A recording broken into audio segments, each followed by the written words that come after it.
کے باوجود بھی میرا کاروبار تو چل رہا ہے، میں سودی کاروبار کر رہا ہوں، لوگ تو میری عزت کر رہے ہیں، مسجد کی کمیٹی کا میں صدر بھی ہوں، میں معززین شہر میں شامل بھی ہوں، لوگ مجھے جلسوں میں مہمان خصوصی بھی بلاتے ہیں، میں ایم پی اے بھی منتخب ہو گیا ہوں، مجھے وزارت کا قلمدان بھی سونپ دیا گیا ہے۔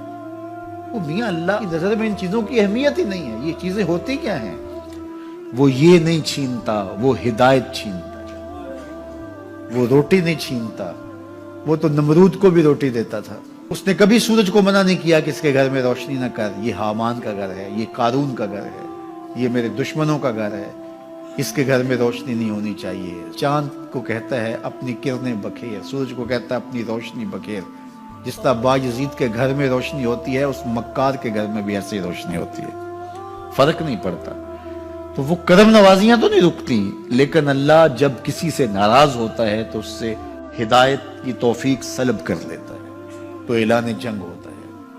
تو پھر وہ ٹکرے بھی مار رہا ہو تو اس کی رسم کی نماز ہوتی ہے، اس کا ماتھا جھک رہا ہوتا ہے، دل نہیں جھک رہا ہوتا، کیونکہ ہدایت سلب کر لی گئی۔ جب اندر سے روح ہی نکال لی جائے تو باقی بچتا کیا ہے؟ یہ بات ذہن میں رکھیے گا کہ اللہ تعالیٰ جل شانہ نے ہمیں جن کاموں سے روکا ہے، جن کاموں سے منع کیا ہے، ان کاموں کے کرنے میں ہمیں کبھی بھی بھلائی اور خیر نہیں مل سکتی۔ یہ ہم جب اچھی طرح سے ذہن نشین کر لیں، اگر اللہ پر ہمارا یقین اور یقیناً اس پر ہمارا ایمان ہے، تو پھر وہ امر جو اللہ کی طرف سے جن سے روک دیا گیا، تو ہم کبھی بھی ان کے قریب تک نہ جائیں، اور جن کاموں کے کرنے کا اسے حکم دیا گیا اس کی حکمتیں نہ بھی ہمیں معلوم ہو۔ آج جدید سائنس تحقیقات کرتی ہے تو ہمارے سامنے آتا ہے کہ وضو کے کیا فوائد ہیں۔ آج ہمیں لوگ بتاتے ہیں کہ جناب آپ امامہ باندھیں گے تو سن سٹروک سے بچ جائیں گے۔ آج دنیا تحقیق اور جستجو کر کے نماز اور دوران خون اور جو ہے وہ نماز کی برکتیں اور کتنی بیماریوں سے نماز کے ذریعے سے بچنے کی کہانیاں سناتے ہیں۔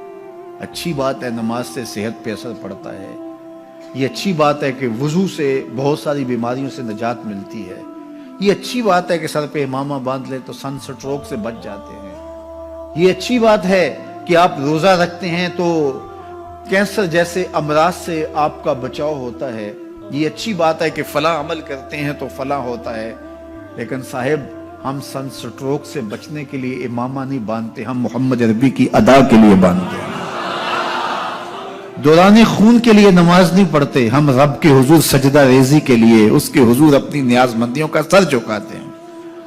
تو حکمتیں بھی ہیں، وہ برکتیں ذیل میں آتی ہیں۔ تو یہ بات ذہن میں رکھیے گا۔ غزنوی کا وزیر اس سے حسد کرتے ہوتے تھے کہ اس میں کیا خصوصیت ہے کہ بادشاہ اسی کو اہمیت دیتا ہے۔ ایک دن بادشاہ نے کوئی تربوز کاٹا، کوئی خربوزہ کاٹا یا کوئی اور ایسی چیز تھی، تو جس کو بھی دیا تو وہ کڑوا تھا، تو اس نے چوہی چکھا تو پھینک دیا، اور پھر بلایا یاس کو اور اس کو کاٹ کے اس کی پھانک دی، تو ایسے لطف سے کھانے لگا کہ جیسے اس سے لذیذ کبھی پھل زندگی میں دیکھا نہ ہو۔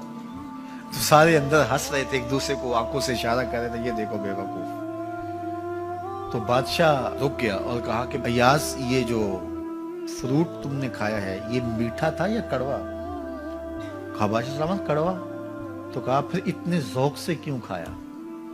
کہا کہ اس ہاتھ سے میں نے میٹھی نعمتیں کھائی ہیں، آج کڑوی ملی ہے تو تھوک دوں؟ کہا ایسا نہیں ہو سکتا۔ تو میاں کڑوا ہو تو وہ بھی قبول کیا جائے، نفس پہ شاک ہو۔ کڑوی وہ چیز ہوتی ہے جو نفس پہ شاک ہوتی ہے، نفس کرنا نہیں چاہتا، لیکن اس کے باوجود تمہارا دل کہے نہیں، یہ مالک کی طرف سے ہے۔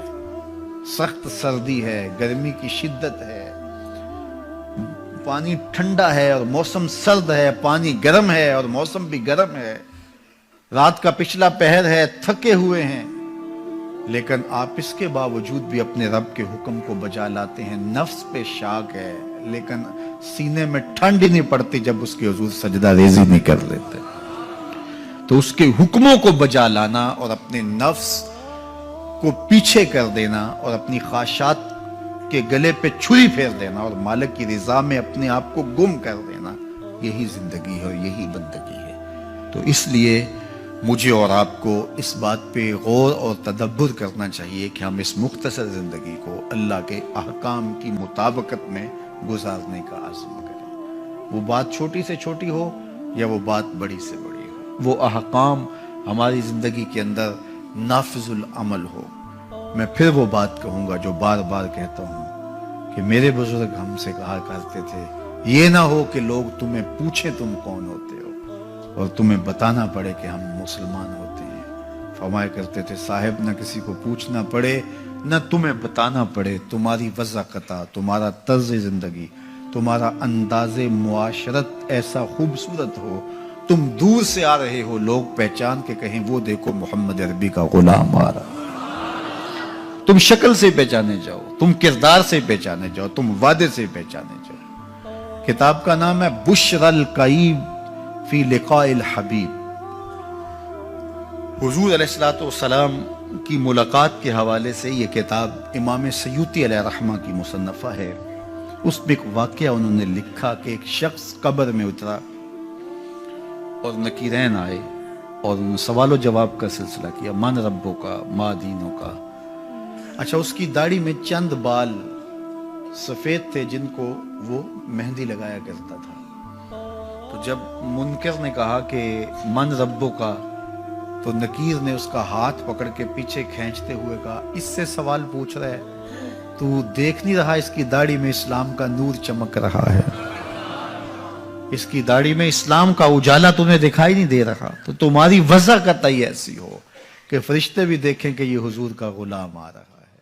اللہ کے ذکر سے رخ پھیر لے، اللہ کی یاد سے رخ پھیر لے، اللہ کے دین سے اعراض کرے، تو پھر خدا شناسی، قناعت، توکل اور اعمال خیر تو اس سے چھن ہی جائیں گے، اس کو خود فراموشی کے عذاب میں مبتلا کیا جاتا ہے۔ اور قرآن مجید نے ایک دوسرے مقام پہ ارشاد فرمایا وَلَا تَكُونُوا كَالَّذِينَ نَسُوا اللَّهَ فَأَنسَاهُمْ أَنفُسَهُمْ۔ ان لوگوں کی طرح نہ ہو جانا جنہوں نے رب کو بھلا دیا، وہ بھول گئے، اپنے رب کو بھول گئے۔ غفلت ایسی طاری ہوئی سویر سے لے کر شام تک اور شام سے سویر تک، دنیا اور دنیا ہی مقصد حیات بن گیا۔ دنیا میں آئے کس لیے تھے، مقصد کیا تھا، بھول گئے۔ میلہ دیکھنے کے لیے آئے تھے، گھر کا راستہ بھول گئے۔ اللہ اکبر۔ تو فرمایا تم ان لوگوں کی طرح نہ ہو جانا۔ پھر اللہ نے انہیں سزا کیا دی، رزق کے دروازے بند کر دیے؟ نہیں۔ ان کی سانسیں چھین لی؟ نہیں۔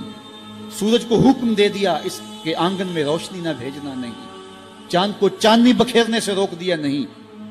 آب و ہوا روک دی گئی؟ نہیں۔ انہیں کیا سزا ملی جنہوں نے رب کو بھلا دیا؟ فرمایا فَأَنسَاهُمْ أَنفُسَهُمْ۔ اللہ نے انہیں ان کی ذاتوں سے انہیں بے خبر کر دیا۔ جو خدا فراموش ہوئے وہ خود فراموش ہو گئے، انہیں اپنے آپ سے ہی آگاہی نہ رہی۔ اور مجھے بتاؤ، جسے یہ بھی نہ پتا ہو کہ میں کون ہوں، اپنی شناخت جو بھول جائے، اس کے پلے ہوتا کیا ہے؟ اقبال نے کہا تھا نا، اپنے من میں ڈوب کر پاجا سراغے زندگی، تو میرا نہیں بنتا تو نہ بن، اپنا تو بن۔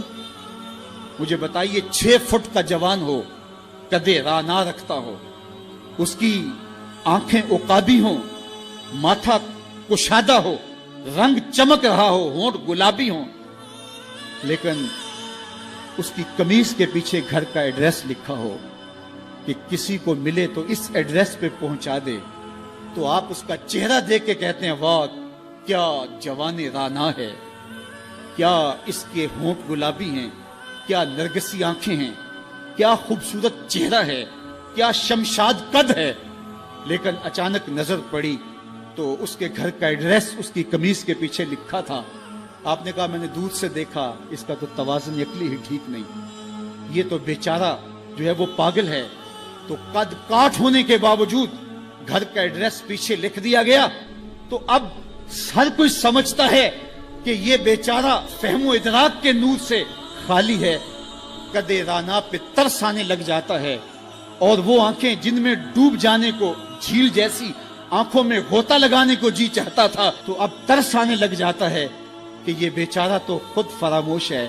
اللہ فرماتا ہے جس نے رب کو بھلا دیا، تم یہ نہ دیکھو اس کے بنگلے کتنے ہیں، یہ نہ دیکھو اس کے پاس کوٹھیاں کتنی ہیں، یہ نہ دیکھو اس کی چمکتی ہوئی کتنی لمبی گاڑی ہے، یہ نہ دیکھو کہ عالی نسب ٹاؤن کے اندر اس کا گھر ہے، یہ نہ دیکھو اس کا بینک بیلنس کتنا ہے، ہاں یہ بھی نہ دیکھو اس کے پاس وزارت کا قلم دان ہے، یہ بھی نہ دیکھو کہ یہ وزارت عظمیٰ کی کرسی پہ بیٹھا ہوا ہے، یہ بھی نہ دیکھو کہ اقتدار کی مسند پہ جھولتا ہے، یہ بھی نہ دیکھا ہو کہ یہ ڈائس پہ کھڑے ہو کے نعرے لگاتا ہے، لوگ آگے سے جواب دے کے واہ واہ کے ڈونگرے برساتے ہیں۔ کہا اس کی قمیض کے پیچھے لکھا ہوا ایڈریس پڑھ لو، فَأَنْسَاهُمْ أَنفُسَهُمْ، یہ وہ شخص ہے کہ جو اپنا پتہ بھول چکا ہے، جسے پتہ ہی نہیں کہ میں کون ہوں، اس دنیا پہ آیا کیوں، جو آ کے بھول گیا ہے اسے گھر کا رستہ ہی نہیں مل رہا، اور یہ بھاگا پھر رہا ہے دنیا کے اندر۔ کیا بتائیں احباب، کیا کارنامائیاں کر گئے، بی اے کیا، نوکر ہوئے، پینشن ملی اور مر گئے، زندگی کا مقصد ہی نہیں ملا۔ کہا جو اس دنیا میں اندھا رہا کل قیامت کے دن بھی نابینا اٹھایا جائے گا۔ اس سے ان آنکھوں کی بے نوری مراد نہیں ہے، اس سے دل کی بے نوری مراد ہے۔ اسی لیے اقبال نے کہا تھا دل بینا بھی کر طلب خدا سے، کہ آنکھ کا نور دل کا نور نہیں ہے، آنکھ کا نور اور ہے، دل کا نور اور ہے۔ تو ہم دنیا کی مادی چمک کو دیکھتے ہیں، میرا مالک کہتا تمہارا دل ستھرا ہونا چاہیے، تمہارا منہ کالا ہو تو کوئی بات نہیں ہے، دل کالے نالوں منہ کالا چنگا، جے کو یہ رمز پچھانے ہو۔ اصل تو دل کی پاکیزگی ہے، اور دل رب کے ساتھ وابستہ ہو، اس کے رسول کے ساتھ وابستہ ہو۔ تو جس نے اللہ کے دین سے رخ پھیرا، اعراض کیا، تو پھر اس کا نتیجہ کیا ہو کہ اس کی زندگی تلخ ہو جائے گی۔